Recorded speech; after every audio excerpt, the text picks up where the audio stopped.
ఇవాళ మన స్టూడియోలో ప్రముఖ ఆధ్యాత్మికవేత్త ఆస్ట్రోన్యూమరాలజిస్ట్ శ్రీమతి జయప్రద గారు ఉన్నారు. మేడంతో మాట్లాడదాం. మేడం నమస్తే. మేడం నమస్తే అమ్మా. శ్రీమాత్రే నమః. మేడం, ఫిబ్రవరి మాసంలో మీనరాశి వారికి ఎలాంటి ఫలితాలు ఉండబోతున్నాయి? గ్రహస్థితి ఎలా ఉంది? ఎలాంటి రెమెడీస్ చేసుకుంటే బాగుంటుంది అంటారు? తప్పకుండా మీనరాశి వాళ్ళకి చాలా అనుకూలంగా బ్రహ్మాండంగా ఉంది. ఎందుకంటే వీళ్ళకి లాభస్థానంలో రవి బుధులు, 11వ తారీఖు వరకు రవి బుధులు ఇద్దరు యోగిస్తున్నారు. అందువల్ల ఏంటంటే కీర్తి ప్రతిష్టలు, ఏంటి గుర్తింపు, తర్వాత వాళ్ళు చేసే పనుల్లో ఒక రికగ్నైజ్డ్ రావడంతో పాటు ధనం రావడం. చాలామందికి గుర్తింపు వస్తుంది కానీ డబ్బులు రావు. ఇక్కడ వీళ్ళకి ఏంటంటే డబ్బు ప్లస్ గుర్తింపు రెండు కలిసి వస్తాయి. సో కీర్తి ప్రతిష్ట అనేవి ఎలా వస్తాయంటే అది ఎక్స్ట్రాడినరీగా వస్తాయి. అది కొంచెం వస్తే చాలే అనుకుంటే అలా కాదు, ప్రపంచవ్యాప్తంగా తెలిసేలాగా అంత అనుకూలంగా కనిపిస్తుంది. సో మంచి మంచి అవకాశాలు మీనరాశి వాళ్ళకి ఈ మాసంలో కనిపిస్తున్నాయి. ముఖ్యంగా ఏంటంటే మీడియా రంగంలో పనిచేసే వాళ్ళకి, గుర్తింపు కోసం పోటీ పడే వాళ్ళకి, సో ఆ పోటీ అనేది వాళ్ళకి ఈ మాసంలో ఖచ్చితంగా నెగ్గే అవకాశం ఎక్కువగా ఉంది. పోటీ పరీక్షల్లో ఉండే వాళ్ళకి పోటీలు చక్కగా సాధించుకొని విజయాన్ని వరిస్తుంది. ఆ విధంగా మీనరాశి వాళ్ళకి ఉంది. సో మీనరాశి వాళ్ళకి ఏ పని అవ్వదు అంటే అన్ని పనులు అనుకూలంగా అవుతాయి. ఎందుకంటే మీనరాశిలో శుక్రుడు ఉన్నాడు, శుక్రుడితో రాహు ఉన్నాడు. అంటే ధనయోగం, వాహన యోగం, గృహయోగం, వస్తు యోగం, ఆకస్మిక ధనలాభం, బంగారం, తర్వాత ఆస్తులు, ఎప్పుడో తెలియని ఆస్తులు, వీళ్ళకి రావాల్సిన ఆస్తులు ఏవో ఎక్కడో వీళ్ళు మర్చిపోయి ఉంటారు, అవి కూడా వీళ్ళకి తెచ్చి ఇస్తారు. మీ ఆస్తి ఇక్కడ ఉంది, మన ప్లేస్లో ఉంది, వచ్చి మీరు ఈ ఫైన్ కట్టి ఈ ఆస్తి తీసుకెళ్ళండి, ఇది మీ పేరు రాశారు, అలాంటి విషయాలు కూడా తెలిసే అవకాశం ఉంది. అయితే ఇంత బ్రహ్మాండంగా జరుగుతుందా అంటే అవకాశం అయితే ఉంది. అయితే జాతకంలో అలాంటి యోగాలు, ఇప్పుడు ఆకస్మిక ధనలాభం, ఆకస్మిక ఆస్తి అనేది ఎప్పుడైనా రావాలి అంటే వాళ్ళ జన్మజాతకంలో అలాంటి యోగాలు ఉండాలి. అలా ఉన్నప్పుడు ఇవి వస్తాయి. అంటే ఇవి చెప్పారు కదా అందరికి వస్తాయంటే కాదు. ఇది గోచార ఫలితాల్లో శుక్రుడు ఉచ్చస్థానంలో ఉన్నప్పుడు, మీనరాశిలో శుక్రుడు ఉన్నప్పుడు ప్రతి ఒక్కటి అనుకూలంగా మారుతుంది. ప్రతి మనిషి ప్రేమగా వ్యవహరిస్తారు వీళ్ళతో. వీళ్ళు చేసే పనులు, ఎదురు వాళ్ళు చేసే పనులు అన్నీ కూడా అనుకూలంగా ఉంటాయి, సంప్రదింపుగా ఉంటాయి. అంటే ఏ పని చేసినా అనుకూలంగా సంప్రదింపుగా చేసే పని. ఓకే, వచ్చేవాళ్ళు, పరిచయమైన వాళ్ళు, పరిచయస్తులు చాలామంది ఏంటంటే అబ్బాయి వీళ్ళతో పరిచయం కానీ వాళ్ళ మాటలు వింటుంటే భయం వేస్తుంది, మాకు అసలు మేము మాట్లాడలేకపోతాం అనుకుంటారు. అలా కాకుండా వాళ్ళతో మాట్లాడుతుంటే వీళ్ళు కొన్ని కొత్త విషయాలు తెలుసుకోవడం, ఇంకా కొత్త పరిచయాలు పెరగడం, వాళ్ళ నుంచి ఇంకొకరు పరిచయం అయితే వాళ్ళని కొత్త విషయాలు తెలుసుకోవడం, జీవితం విలువలు, జీవితం విషయాలు, జీవిత రహస్యాలు, సత్యాలు తెలుసుకునే అవకాశం ఎక్కువగా మీనరాశి వాళ్ళకి ఉంది. అలా ఉంది కదా అంటే అందరికీ ఉందా అంటే అందరికీ, మీనరాశి వాళ్ళందరికీ ఉంటుంది. అయితే జాతకంలో అలాంటి యోగాలు కూడా ఉన్నప్పుడు ఖచ్చితంగా అలాంటి సంబంధ బాంధవ్యాలు ఏర్పడతాయి. అలా మంచి మంచి విషయాలు తెలుసుకుంటారు. సో ముఖ్యంగా తీర్థయాత్రలు, క్షేత్ర దర్శనాలు, మంచి మంచి కార్యక్రమాలు చేయడం, కార్యక్రమాల్లో పాల్గొనడము, ఆ కార్యక్రమాల్లో నిర్వహించడము, ఇవన్నీ వీళ్ళకి జరుగుతున్నాయి. సో ఇప్పుడు మనం అనుకున్న కుంభమేళాకి వెళ్ళడం కానీ, కుంభమేళలో 10 మందిని తీసుకెళ్ళడం కానీ, సో 10 మందిని వీళ్ళే చేయించడం కానీ, ఇవన్నీ కూడా వీళ్ళకి గుర్తింపు వచ్చినట్టే. సో అంత ఈజీగా తీసుకొచ్చేసారు మమ్మల్ని అనుకోవచ్చు. అలాగే అక్కడ దర్శనం చేసుకుని రావచ్చు, వెళ్ళలేము అనుకునే వాళ్ళు వెళ్ళొచ్చు. ఇలాంటివి జరిగే అవకాశం కూడా ఈ మీనరాశి వాళ్ళకి ఆకస్మికంగా జరుగుతాయి. ఏదైనా సరే అనుకోకుండా అలా జరుగుతాయి. సో అలా జరిగేది వీళ్ళకి అదృష్టం, యోగం. ఇవన్నీ కూడా చాలా బ్రహ్మాండంగా ఎందుకు జరుగుతున్నాయంటే రవి బుధులు, శుక్రుడు, కుజుడు అందరూ అనుకూలంగా ఉన్నారు కనుక. అయితే 15వ తారీఖు నుంచి కాస్త ప్రతికూలంగా మారే అవకాశం ఉంది. ఏదైతే మనం అనుకున్నామో దానికి అనారోగ్య సమస్య, ఆరోగ్య విషయంలో కాస్త శ్రద్ధ వహించడము, లేదా ఆరోగ్య విషయంలో కాస్త దెబ్బతినడం అనేది బాగా ఎక్కువగా కనిపిస్తుంది.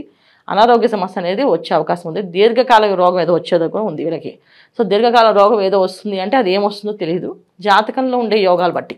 ఇప్పుడు మీ జన్మజాతకంలో అలాగా రాసి ఉందనుకోండి, అప్పుడు దాని జాతక పరిహారం తీసుకుంటే సరిపోతుంది. ముఖ్యంగా వీళ్ళు జాగ్రత్తగా ఉండవలసిన ఏంటంటే వచ్చేది మాఘమాసం కనుక ఈ మాఘమాసం అంతా కూడా అరుణపారాయణ చేసుకోవడము, ఇంట్లో సూర్య ఆరాధన చేయడము, సూర్య నమస్కారం చేయడము, సూర్య భగవానికి దీపారాధన చేయడము, ఆదివారాలు నిష్టగా ఉండడము, శనివారాలు నవగ్రహ ప్రదక్షిణాలు చేసుకోవడము, ఇలా చేసుకుంటూ వెళితే ఎటువంటి సమస్య రాదు. ఎప్పటి నుంచి ఇది ఫిబ్రవరి 15వ తారీఖు నుంచి జాగ్రత్తగా, శ్రద్ధగా, ఖచ్చితంగా రొటీన్గా ఏంటంటే గుడికి వెళ్ళడం, చేసే అన్ని పనుల్లో ఖచ్చితంగా గుడికి అనేది ఒక రోజు వెళ్ళాలి. అలా ప్రతిరోజు వెళ్ళేటట్టు గుడికి ఖచ్చితంగా వెళ్ళాలి వీళ్ళు, అది ఏర్పాటు చేసుకోవాలి. అలా గుడికి వెళ్ళి నవగ్రహ ప్రదక్షిణాలు చేసుకుంటూ సూర్యుడికి ఒక నమస్కారం చేసుకుని వెళ్తే అనారోగ్య సమస్య నుంచి బయటపడతారు.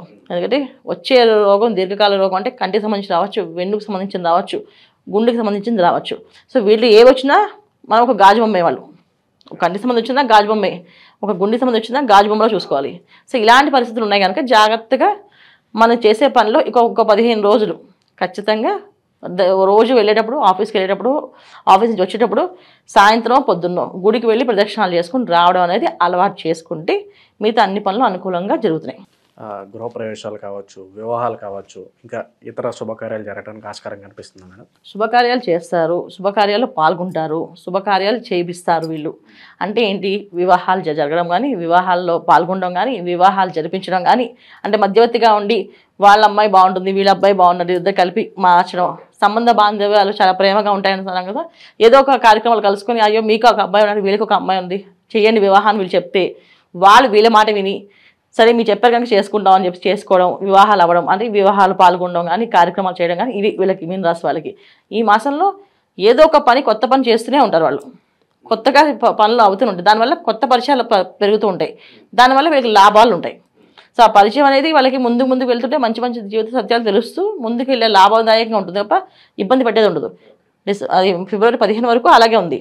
15 నుంచి కాస్త అనారోగ్య సమస్యలు అనేది అనారోగ్య సమస్య, మిగతా సమస్యలు పెద్దగా ఏం లేవు. స్పెక్యులేషన్స్ పరంగా వస్తే ఎలా ఉండబోతుంది మేడం? స్పెక్యులేషన్స్లో చాలా ఫలితాలు, మంచి ఫలితాలు కనిపిస్తున్నాయి. ఎందుకంటే ఇక్కడ శుక్ర రాహులు ఉన్నారు కనుక పెట్టిన 10 రూపాయలకి 100 రూపాయలు కనిపిస్తాయి. కానీ ఆ 100 రూపాయలు మళ్ళీ దానికి వాడండి, కొంచెం వరకే పెట్టుకోండి. అది స్పెక్యులేషన్ బిజినెస్ అనేది ఎక్కువ కాలం చేయడానికి అవ్వదు. ఎందుకంటే ఇక్కడ మీనరాశిలో మళ్ళీ శని భగవానుడు ఎప్పుడైతే వస్తాడో ఆయన కర్మకారకుడు కనుక మన జాతకంలో అలాంటి యోగం ఉంది అంటే దాంట్లో మనం రాణిస్తామంటే రాణించగలుగుతాం. చాలామంది ట్రేడింగ్ బిజినెస్లో, స్పెక్యులేషన్ బిజినెస్లో కోట్లు సంపాదించిన వాళ్ళు, కోట్లు పోగొట్టుకునే వాళ్ళు ఉన్నారు. అందుకని వీటి గురించి ఎప్పుడు కొన్నా మన పర్సనల్ జాతకాన్ని చూపించుకోవాలి. జాతకంలో అలాంటి యోగాలు ఉన్నాయా, పెద్ద పెద్ద వ్యాపారాలు ఏ వ్యాపారం చేద్దాం అనుకున్నా పర్సనల్ జాతకంలో అలాంటి యోగం ఉందా, దానివల్ల ఎటువంటి ఇబ్బందులు ఉన్నాయా చూపించుకోవడం వల్ల మంచి ఫలితాలు వస్తాయి. ఇవి చిన్న చిన్న విషయాలు, రోజువారీ జరిగే కార్యక్రమాలు, రోజువారీ చేసే పనులకి ఈ గోచార ఫలితాలన్నీ సరిపోతాయి. ఇంకా మెరుగైన ఫలితాలు పొందడానికి మీన రాశి వారికి ఏదైనా రెమెడీస్ ఉంటే తెలియజేయండి మేడం. తప్పకుండా వీళ్ళు ఖచ్చితంగా శివారాధన చేసుకోవడం, శివుడికి ఎక్కువగా పూజ అభిషేకం చేయించడం, కుదిరితే ఇంట్లో ప్రతినిత్యము శివుడికి అభిషేకం చేసుకోవడం, ఒక చెంబు నీళ్ళతో ఓం నమః శివాయ ఓం నమః శివాయ అని చెప్పేసి అభిషేకం చేయడం, లేదంటే దేవాలయానికి వెళ్ళడం, ఓం నమః శివాయ అని చెప్పి ప్రదక్షిణాలు చేయడం, లేదా శివాయ గురువే నమః అని ప్రదక్షిణాలు చేయడం, హనుమాన్ చాలీస చదవడం. హనుమాన్ చాలీస వదలకుండా చదవాలి, ఎందుకంటే అనారోగ్య సమస్య అనేది వస్తే అది వదలదు. అది రాకుండా ఉండాలంటే ఆంజనేయ స్వామిని పట్టుకోవాలి ఖచ్చితంగా. అందుకే హనుమాన్ చాలీస కంటిన్యూ రోజు చదవడం, నిత్య జీవనంలో ఇవి యాడ్ చేసుకోవాలి. వీళ్ళు ఖచ్చితంగా యాడ్ చేసుకుంటే అన్ని అనుకూలంగా మారుతాయి. దైవాన్ని పట్టుకుండి, దైవాన్ని నమ్మితే ఏ పనైనా సాధ్యం అవుతుంది. దైవాన్ని వదిలేసి మన సొంత తెలివితేటలతో వాడితే మాత్రం అసాధ్యమే అవుతాయి. సో సాధ్యం అవ్వాలంటే దైవ నామస్మరణ రొటీన్లో చేర్చుకుంటే బ్రహ్మాండంగా బాగుంటుంది. చాలా చక్కగా బాగుంది మీన రాశి వాళ్ళకి. సో ద్వాదశ రాశిలో అందరూ ఏంటంటే ఫిబ్రవరి మాసం అనేది చాలా అనుకూలమైన మాసం. ఎందుకంటే రవి మాసం, రవి భగవానుడు మకర రాశిలో రావడము అనేది ఒక విశేషం. సో అక్కడి నుంచి మనం తర్వాత పుష్యమాసం అయిపోయిన తర్వాత వచ్చేది మాఘమాసం. ఈ మాఘమాసంలో ప్రతి ఒక్క కార్యక్రమము 10ంతల ఫలితం వస్తుంది. చిన్న పరిహారమైనా అది పెద్ద పరిహారం కింద, పెద్ద ఫలితం కింద వస్తుంది. ఒక చిన్న దీపదానం చేస్తాము, ఆ దానం అనేది 10ంతలుగా మనకు లాభం అవుతుంది. అంటే ఇంట్లో చీకటి అనేది ఉండదు. దీపదానం అంటే ఏంటి, దీపాలు దానం చేస్తే దీపం వస్తున్నారు కాదు, మన ఇంట్లో ఏ రోజు చీకటి కోణం అనేది ఉండదు, చీకటిగా ఉండరు. అంటే చీకటి కోణము అంటే ఏంటంటే చెడు పనులు చేయడం కానీ, చెడు వ్యవహారాలకు వెళ్ళడం కానీ, వ్యసనాలకి బలివ్వడం కానీ జరగదు అని అర్థం. సో దీపదానం. అలాగే అన్నదానం చేస్తే ఏంటంటే అన్నానికి లోటు ఉండదు అని అంటారు. అన్నానికి లోటు ఉండదు అంటే ఏంటంటే చాలామంది ఆహారం ఉన్నా తినలేకపోతుంటారు. సో ఎందుకు తినలేకపోతుంటే వాళ్ళకి రకమైన సమస్యలు, అజీర్తి సమస్యలు, ఏదో రోగ సమస్యలు, ఏదో ఒకటి, టైంకి అన్నం తినలేకపోవడం, టైంకి వేళకి తినలేకపోవడం అది జరుగుతుంటుంది. సో ఈ అన్నదానం చేయడం వల్ల అలాంటి ప్రాబ్లమ్స్ లేకుండా బయటపడతాం. సో మాఘమాసంలో అన్నదానం, దీపదానం, తర్వాత చాలామంది నోములు, పూజలు, వ్రతాలు చేస్తుంటారు. దాంట్లో చాలామంది నోములకి పళ్ళు, పసుపు, కుంకాలు, బట్టలు, వస్త్రాలు ఇవన్నీ దానం చేస్తుంటారు. ఇవన్నీ కొని చేయడం వల్ల చాలా మంచి ఫలితాలు ఉంటాయి. అయితే ఒక్కొక్క రాశి వాళ్ళు ఏం చేసుకోవాలి అంటే, మేషరాశి వాళ్ళు ఈ మాసం అంతా అన్నదానం చేస్తే చాలా మంచి ఫలితాలు. అలాగే వృషభ రాశి వాళ్ళు ఈ మాసం అంతా చక్కగా వస్త్రదానం చేస్తే చాలా మంచి ఫలితాలు.